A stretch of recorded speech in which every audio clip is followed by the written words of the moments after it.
Hoje no Formiga na Tela, aproveitando a série da Netflix de Guilherme Del Toro, o Gabinete de Curiosidades, vamos falar de um episódio específico que puxa uma discussão que já faz tempo aqui, modelo de Pickman. I have always tried to look for the beauty in everything.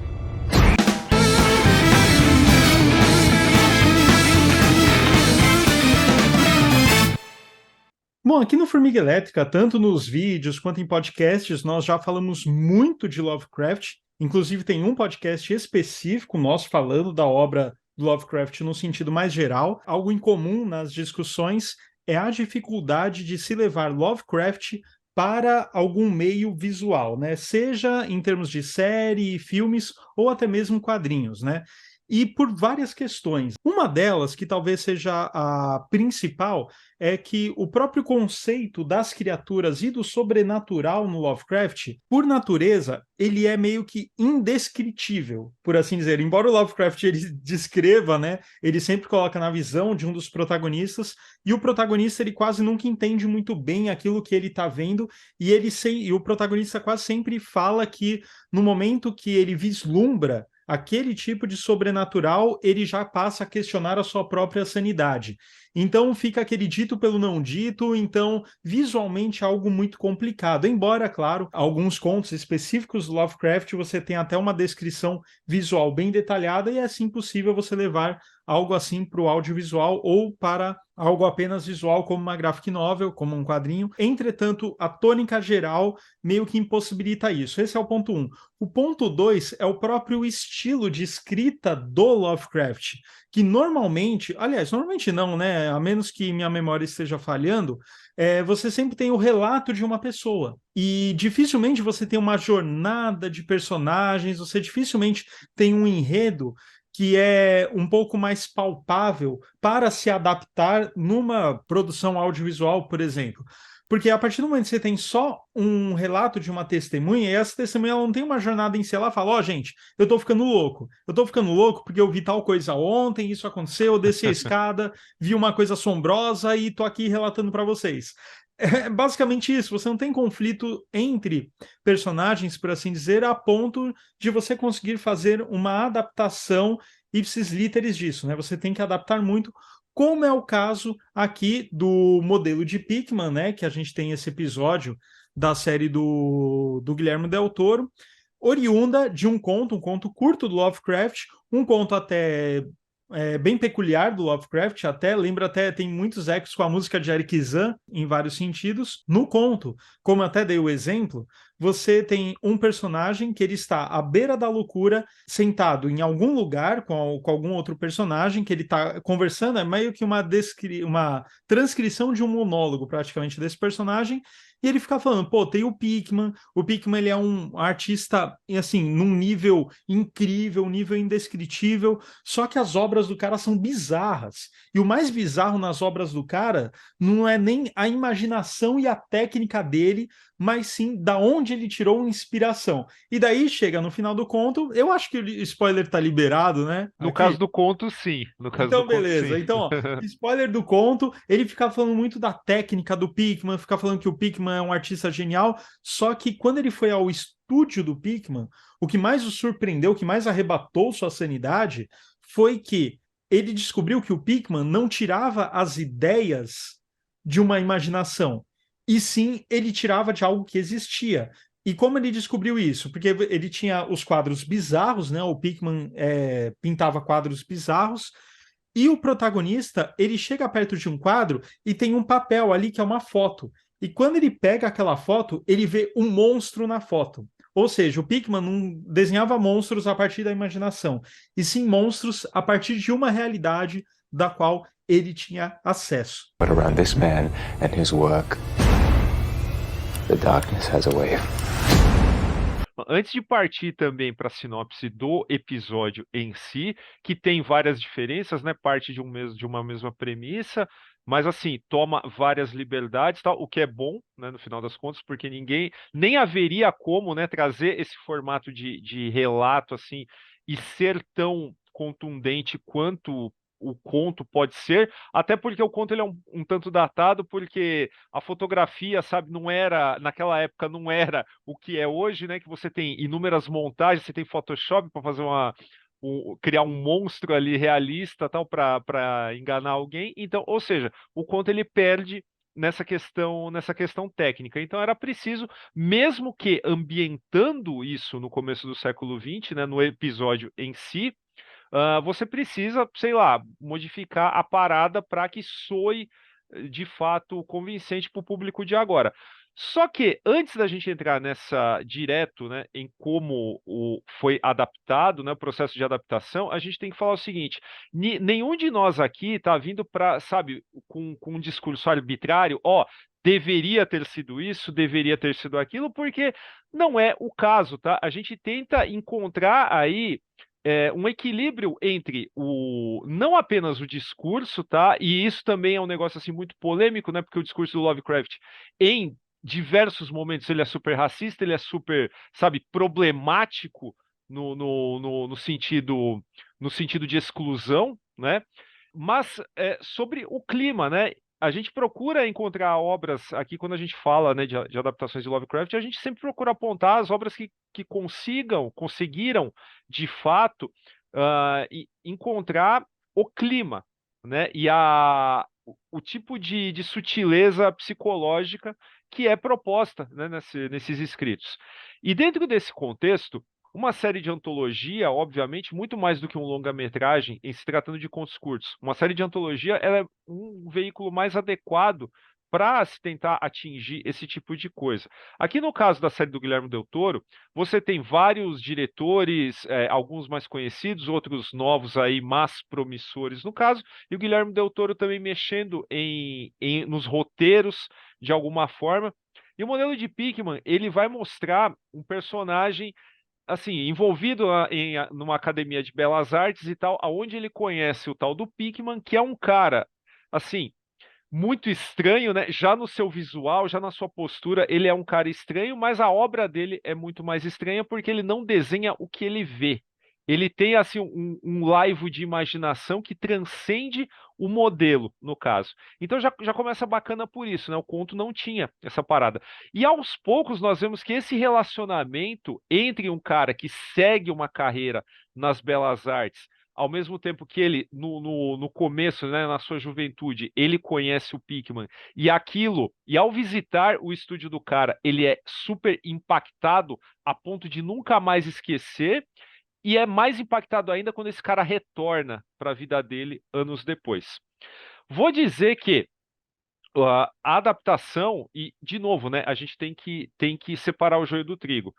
Por mais que hajam problemas nessa adaptação, no sentido de, não sei se respeitar seria a palavra certa, mas eu digo traduzir, né, o clima Lovecraftiano, né, a angústia, o desespero e tudo mais, existem alguns problemas? Existem, que a gente pode comentar aqui, obviamente sem dar spoiler. Mas também a gente tem que admitir que a empreitada ela é muito melhor sucedida do que 200 mil coisas que foram feitas nos últimos 30 anos, tá? E por 200 mil coisas feitas nos últimos 30 anos, eu tô sim me referindo à obra do Stuart Gordon e à Cor que Caiu do Espaço do Nicolas Cage. Eu acho aqui que o modelo de Pickman, ele tem uma produção muito bacana, ele tem, como Pickman, ele tem um ator que eu acho difícil pensar em outro tipo que conseguisse traduzir tão bem a estranheza de alguns tipos que circulam na galeria Lovecraftiana. O Crispin Glover é um cara que, assim, é uma das escolhas de casting mais inspiradas que eu já vi. E por que eu falo isso?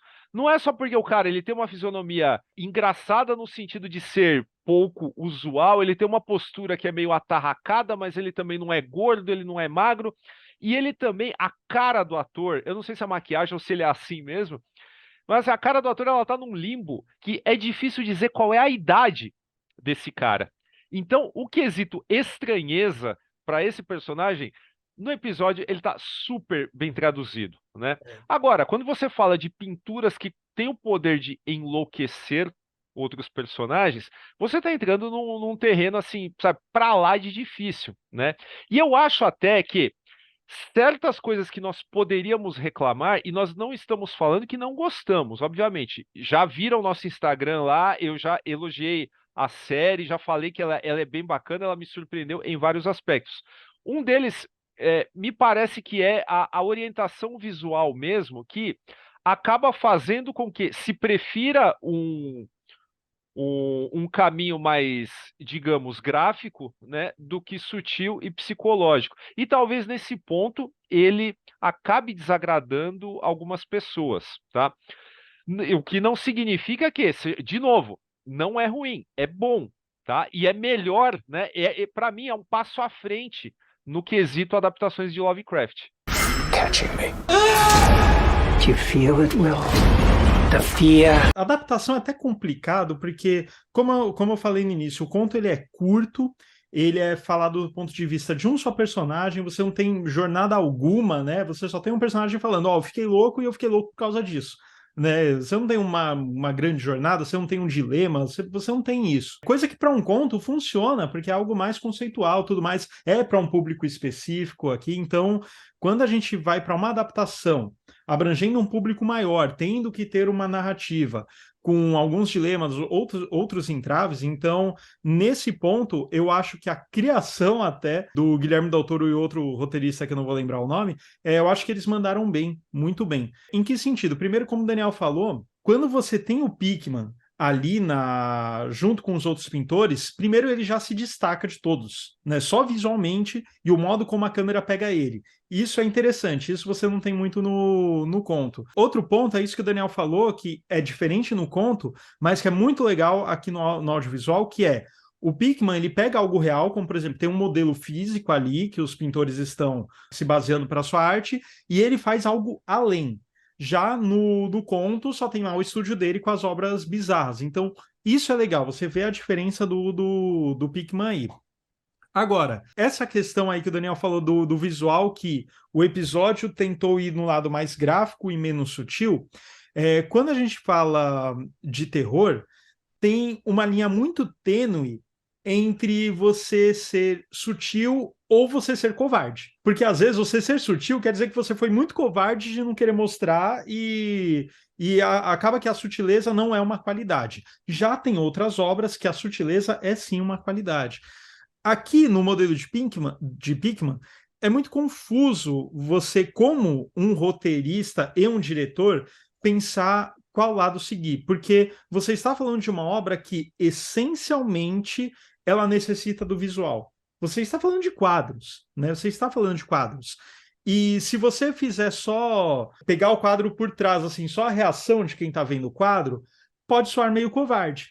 É meio covarde, né? É muito óbvio e meio covarde, só mostrar um grito, né, do cara. Seria meio covarde. Entretanto, aí você entra no dilema do criador e tem um dos maiores problemas do episódio que eu achei, mas que eu acho que é um grande problema, por exemplo, para uma pessoa como eu, para uma pessoa como o Daniel, para pessoas que elas têm referências artísticas visuais muito vastas e amplas, principalmente no gênero terror. Então, quando os quadros do Pickman foram sendo revelados, e o cara, meu Deus, nossa, isso é terrível, eu estou enlouquecendo, né? Tipo, na série, eu olho aquelas artes do quadro, não são artes ruins. Entretanto, eu já vi inúmeras artes muito mais perturbadoras do que aquilo. Aí tá um problema. Eu, como espectador, eu acabo me afastando um pouco da série nesse sentido. Por quê? Porque o que ele me mostra sendo algo que é o ápice para levar um ser humano à loucura, eu já vi coisas muito mais perturbadoras na minha vida, tipo, em outras obras que estão aqui na estante, por exemplo, sabe? Então, nesse sentido, visualmente, a obra me perde um pouco. Em termos do roteiro, eu gosto, tá? É bastante do começo até o final, embora tenha algumas coisas que eu acho meio gratuitas, eu só não vou revelar aqui porque pode ser um spoiler, mas tem algumas coisas assim que do nada acontece e você, nossa, tipo, só teve isso para ter uma cena meio gore, assim. Essa parte da escolha visual é o que me desagradou mais, tá?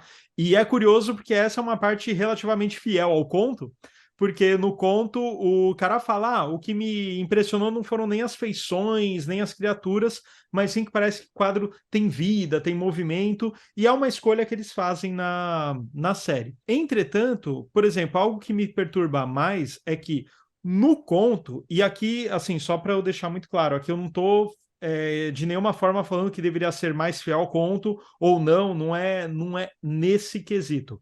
Mas no conto tem uma coisa que o Lovecraft faz que é muito interessante, que é, como o seu protagonista, ele é um pintor, ele faz parte da escola de belas artes, ele joga muita referência no seu monólogo, né? Então ele fala, poxa, a pintura do Pickman é algo que está além de Gustave Doré e além do Goya, sabe? E ele coloca essa referência visual. Então ele coloca o cenário sombrio do Gustave Doré, que, pô, foi um cara que adaptou a Divina Comédia do Alighieri, sabe?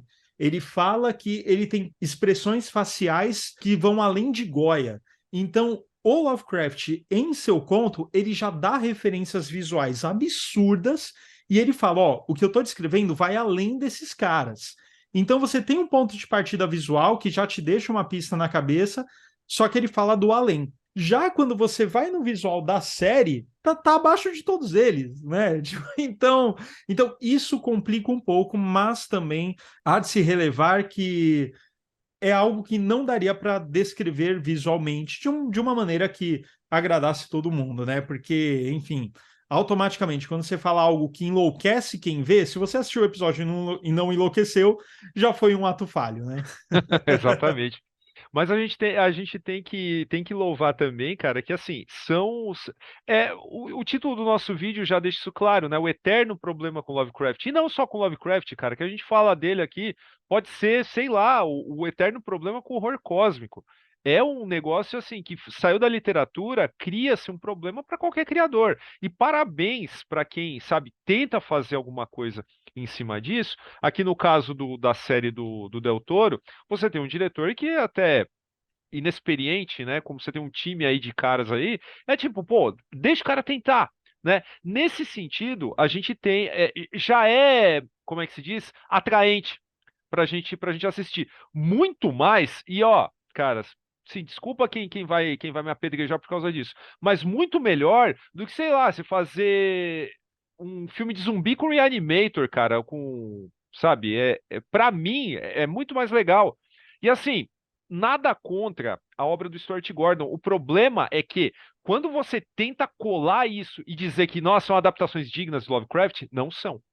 Tá? Esse é o meu problema com essa obra. Adoro terror trash, adoro um monte de coisa dos anos 80 e 90, mas vamos separar o joio do trigo, cara. Isso aqui é um material assim muito mais cabeçudo do ponto de vista de desenvolvimento do que é o resultado que a gente viu na maioria das coisas durante esse ano. Então eu não sei, não sei até que ponto, sabe, existe uma liberdade para tentar, não sei até que ponto falando, deixem a série com essa cara no geral, porque de um jeito ou de outro, todos os episódios da série eles têm que conversar de alguma forma entre si, né? Não dá para fazer qualquer coisa em cada um deles. Não, e assim, ó, aqui eu tô sendo engenheiro de obra pronta também, né? Se o Del Toro chegasse para mim, Gustavo do Formiga Elétrica, vocês ficam falando de Lovecraft, toma aí, vai, adapta o modelo de Pickman. Cara, na boa, eu não saberia o que fazer na hora de decidir mostrar ou não.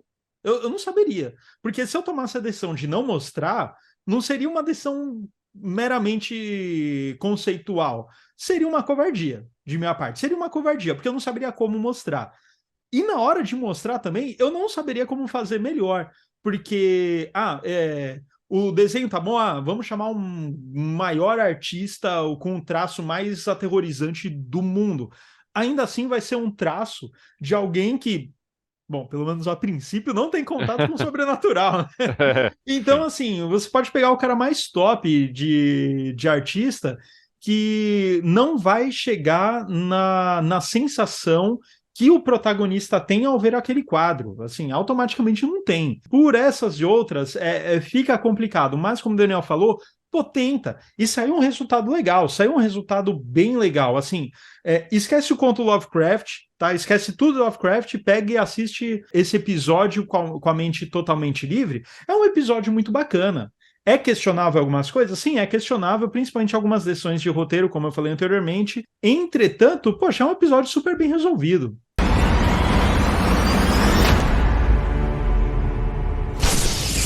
E se você gostou, dê aquele like aqui no vídeo, inscreva-se no canal se ainda não é inscrito, deixa aí nos comentários o que você achou aí desse episódio, o que você achou da série como um todo. Se quiser que a gente comente algum outro episódio específico, também coloca aí nos comentários. E não deixe de seguir o Formiga Elétrica no Instagram, formiga.elétrica. E também, se você gosta aí do projeto do Formiga Elétrica como um todo, pense em se tornar um apoiador. O endereço está aqui, é apoia.se/Formiga Elétrica. Lá você pode contribuir com quanto quiser, o quanto você puder. E você se tornando um apoiador, você tem direito aí a vários mimos, tá? Como acesso a um grupo fechado no WhatsApp com todos os editores do Formiga Elétrica, além de sorteios mensais exclusivos, lives exclusivas e também acesso ao nosso podcast antes da data de publicação oficial. Beleza, pessoal? Então é isso, até a semana que vem.